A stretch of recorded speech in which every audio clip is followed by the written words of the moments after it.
मामला लगता है पैसे का ही है और सारा खेल पैसे का है। जितनी लड़ाइयाँ हैं, जंगें हैं, सारी पैसे की हैं।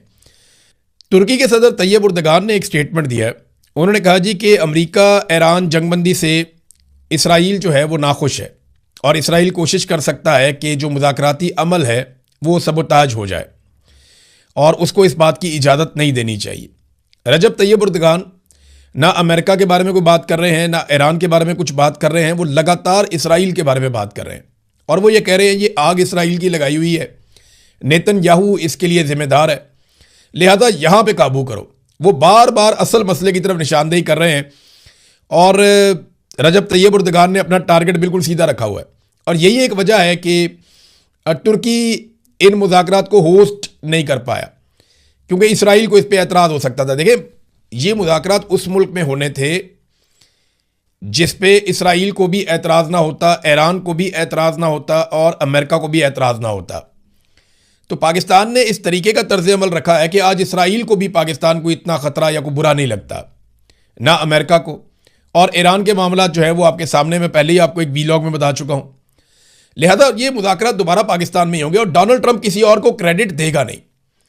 अच्छा, अगर किसी को ये लगता है ना कि ये हतमी तौर पे मुज़ाकरात में कोई नतीजा निकलेगा और ईरान को बहुत सारा कुछ मिल जाएगा, तो मेरे ख्याल में ये इस वक्त एक गलतफहमी है। ये मेरी ज़ाती राय है, ये गलत भी हो सकती है, लेकिन मुझे ऐसा लगता है कि मुज़ाकरात होते भी रहेंगे ना तो हतमी शक्ल इसको मुकम्मल तौर पे नहीं दी जा सकेगी। उसकी वजह यह है कि ईरान को बहुत कुछ ऐसा देना पड़ जाएगा फौरी तौर पे जिससे ईरान तरक्की करेगा और आगे बढ़ेगा। वो ईरान को देना नहीं चाहेंगे और चीज़ों को लिंगर ऑन करेंगे। ये मामला अभी लंबा चलेगा और इस मामले के ऊपर नज़र रखेंगे, आपके साथ शेयर भी करते रहेंगे। अब आ जाए नाज़रीन, कुछ बड़ी अहम खबरें हैं मेरे पास, मैं आपके साथ शेयर करना चाहता हूँ पाकिस्तान तहरीक इंसाफ के हवाले से। इमरान खान साहब की बहनों में और पाकिस्तान तहरीक इंसाफ में एक जंग चल पड़ी है। इमरान खान साहब की बहनों पे कभी कोई इल्ज़ाम लगाता है, कभी कोई उठता है वो इल्ज़ाम लगाता है, कभी कोई और उठता है वो उनके ऊपर भड़क पड़ता है। तो इमरान खान की फैमिली को बार बार निशाना बनाया जाता है। मैं ये नहीं कह रहा कि इमरान खान साहब की फैमिली ने जो बात की वो जायज़ है या उनके खिलाफ जो बात की गई वो बिल्कुल नाजायज़ है, लेकिन मैं आपको कुछ दिखाता हूँ और सुनवाता हूँ। ये आप सिर्फ सुने, आपको आइडिया हो जाएगा। समझने की वजह से कहा है और अफसोसनाक है और बिल्कुल मैं इस जुमले को रद्द करता हूँ। सर ये बताइएगा सर कि जो इस वक्त क़यादत है वो इस वक्त अपने ओहदों के साथ इंसाफ नहीं कर रही और साथ मैं लानत भेजता हूँ हर ओहदे पर।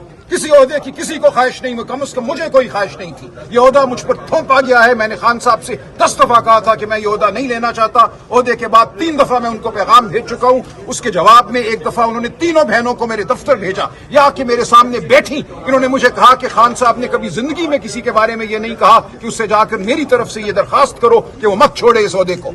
इसलिए सिर्फ मैं इस ओहदे पर कायम हूँ। एक लम्हे के लिए भी मैं ये ओहदा नहीं रखना चाहता और मैं अपना इस्तीफा फिर भिजवाऊंगा खान साहब को। मैं छोड़ इसलिए नहीं सकता कि खान साहब ने एक जिम्मेदारी मुझ पर डाली है। मेरी ये ख्वाहिश है कि अगली मीटिंग जब उनसे होती है तो मेरी ख्वाहिश उन तक पहुंचाई जाए और मैं ख्वाहिश करूंगा कि वो मेरी बात को माने। तो नादरीन, ये आपने सुना सलमान अकरम राजा साहब को, कितने जज्बाती और गुस्से में बात कर रहे थे।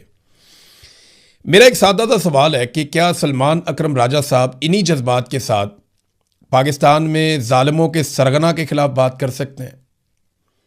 क्या इसी तरीके से जो इमरान खान साहब की बिनाई ज़ाया करने वाले या इमरान खान साहब को कैद तन्हाई में डालने वाले, इन सारी चीज़ों के लिए आसिम मुनीर साहब जिम्मेदार है ना, क्या उनको भी इसी अंदाज में, इसी लहजे में चैलेंज किया जा सकता है?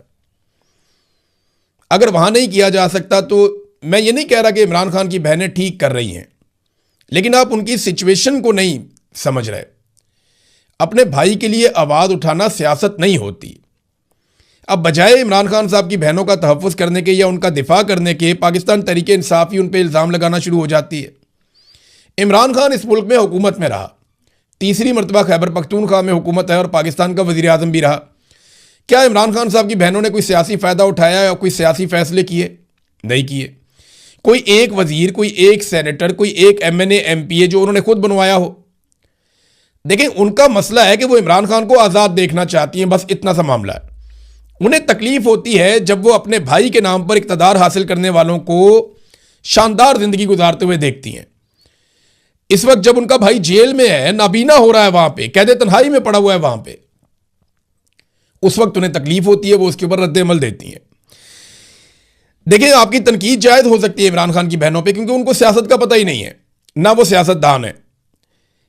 मगर इन दीवानी बहनों को माफ कर देना चाहिए, क्योंकि ये मजबूर हैं, बेबस हैं, बेचारी अपने भाई के लिए आवाज उठा रही, उन्हें और कुछ समझ नहीं आ रही। उनका भाई अंदर है और उसकी आंख जाया हो रही है।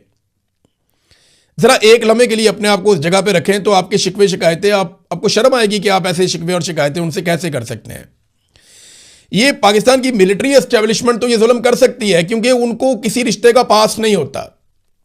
लेकिन जो दिल वाले लोग हैं उन्हें यह बात समझनी चाहिए कि ये बुजुर्ग खवातीन है, बड़ी उम्र की खवातीन है, उनका एक अकलौता भाई है, और उस भाई के साथ जो जुल्म और जबर हो रहा है वो उसके खिलाफ सिर्फ आवाज उठाना चाहती है। जब वो इमरान खान की वफादारी के नाम के ऊपर बहुत सारे वोट लेकर इक्तदार में पहुंचने वाले लोगों को देखती हैं कि वो शानदार जिंदगियां गुजार रहे हैं, उन्हें तकलीफ होती है, वो उस पर रद्द-ए-अमल देती हैं। तो उन्हें माफ कर दीजिए, उन्हें माफ कर दीजिए, उनके खिलाफ इतना सख्त मत बोलिए। देखिए, इससे कोई फायदा नहीं होगा किसी का, इसके उल्टा नुकसान हो जाएगा। इससे एस्टेब्लिशमेंट का फायदा होगा।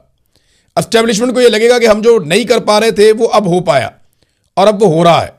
देखिए, इंडिया पाकिस्तान की जब लड़ाई हुई थी तो पाकिस्तान तहरीक इंसाफ ने और इमरान खान ने पूरा साथ दिया था पाकिस्तानी फौज का, और भारत के खिलाफ खुलकर सामने आए थे, जिसका शुक्रिया भी अदा किया गया। लेकिन लड़ाई के बाद पाकिस्तान तहरीक इंसाफ के खिलाफ जुल्म की चक्की को मजीद बढ़ा दिया आसिम मुनीर साहब ने।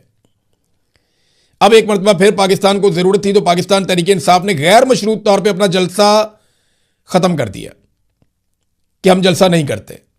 लेकिन क्या इसके बदले में मौजूदा हुकूमत ने उन्हें जलसे की इजाजत दी किसी दूसरी तारीख में कि आप इस तारीख को कर लें आकर जलसा? क्या पाकिस्तान तहरीक इंसाफ की लीडरशिप ये रियलाइज करवा सकी कि जनाब हमने मुल्क की खातिर इतना बड़ा कदम उठाया, हमने अपना जलसा भी कैंसिल कर दिया उस दिन जिस दिन आपने हम पे जुल्म किया था। अब आपकी बारी है कि अब आप जो है वो भी पाकिस्तान की खातिर आगे बढ़े और कम से कम इमरान खान की मुलाकातें तो खोलें। लेकिन पाकिस्तान तहरीक इंसाफ की लीडरशिप वो भी नहीं कर सकी।